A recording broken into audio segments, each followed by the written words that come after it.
Assalamualaikum warahmatullahi wabarakatuh.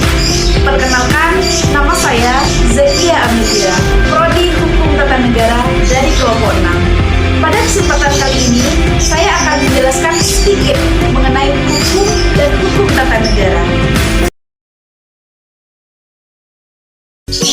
Hukum adalah peraturan yang berupa norma dan sanksi yang dibuat dengan tujuan untuk mengatur tingkah laku manusia, menjaga ketertiban, keadilan, dan mencegah terjadinya kekacauan.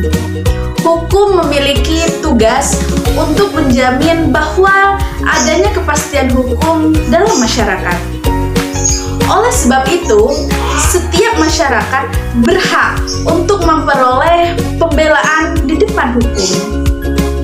Hukum dapat diartikan sebagai sebuah peraturan atau ketetapan atau juga ketentuan yang tertulis dan ataupun yang tidak tertulis untuk mengatur kehidupan dan menyediakan sanksi untuk orang yang melanggar hukum.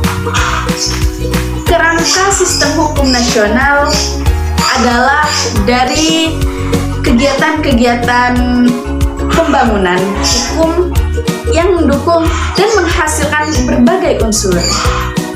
Dalam buku Pokok-pokok Filsafat Hukum 2006 karya Darji Darmodihardjo, hukum bersifat mengikat masyarakat di dalamnya, sehingga Indonesia memiliki jenis hukum yang cukup beragam. Setiap jenis hukum memiliki substansi materi yang berbeda-beda. Dilansir dari Kementerian Pendidikan dan Kebudayaan Republik Indonesia, berikut penggolongan hukum sesuai substansi materi hukum yang ada di Indonesia. Yang pertama, hukum berdasarkan bentuknya. Hukum berdasarkan bentuknya terbagi menjadi 3, yakni hukum tertulis, hukum tidak tertulis, dan hukum peradilan. Yang kedua, hukum berdasarkan isi. Hukum berdasarkan isi atau kepentingan yang diatur terbagi menjadi 2, yakni hukum publik dan hukum privat. Yang ketiga, hukum berdasarkan sifatnya. Hukum berdasarkan sifatnya atau kekuatan berlaku, yaitu hukum mengatur atau volunter dan hukum memaksa atau kompulser. Yang keempat, hukum berdasarkan tugas dan fungsinya. Hukum berdasarkan tugas dan fungsinya dibedakan menjadi 2, yakni hukum material dan hukum formal. Yang kelima, hukum berdasarkan ruang lingkup.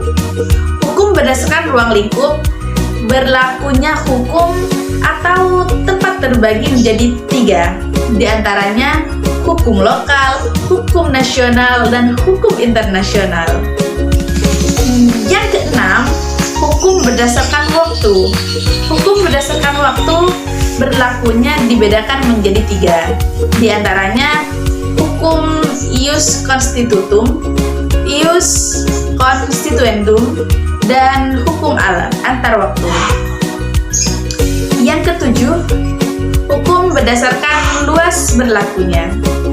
Hukum berdasarkan luas berlakunya dapat dibagi menjadi 2, yakni hukum umum dan hukum khusus. Yang kedelapan, hukum berdasarkan subjek yang diaturnya dan terbagi menjadi 3, yakni hukum satu golongan, hukum antar golongan, dan hukum semua golongan.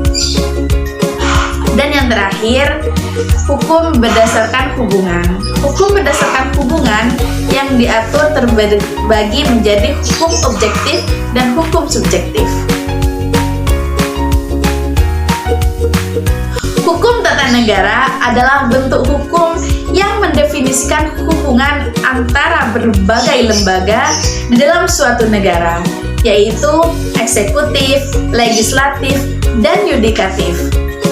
Tidak semua negara memiliki konstitusi, walaupun semua negara semacam itu memiliki jus commune atau hukum tanah air yang berisi sejumlah peraturan imperatif dan konsensus. Peraturan tersebut meliputi hukum adat, konvensi, hukum hakim, atau hukum peraturan dan norma internasional. Contoh dari hukum tata negara yaitu yang pertama, terjadinya reshuffle sebuah kabinet yang dilakukan oleh presiden. Contoh yang kedua, adanya aturan sebuah tata negara atau tata cara memberi pelayanan terhadap masyarakat. Dan contoh yang ketiga, yaitu adanya aturan tentang pembentukan badan dan komisi-komisi pemerintahan. Dan masih banyak lagi contoh lainnya. Itu saja yang dapat saya jelaskan pada kesempatan kali ini. Apabila ada salah kata, saya mohon maaf dan terima kasih atas perhatiannya. Saya Zakia Amelia, pamit undur diri. Wassalamualaikum warahmatullahi wabarakatuh.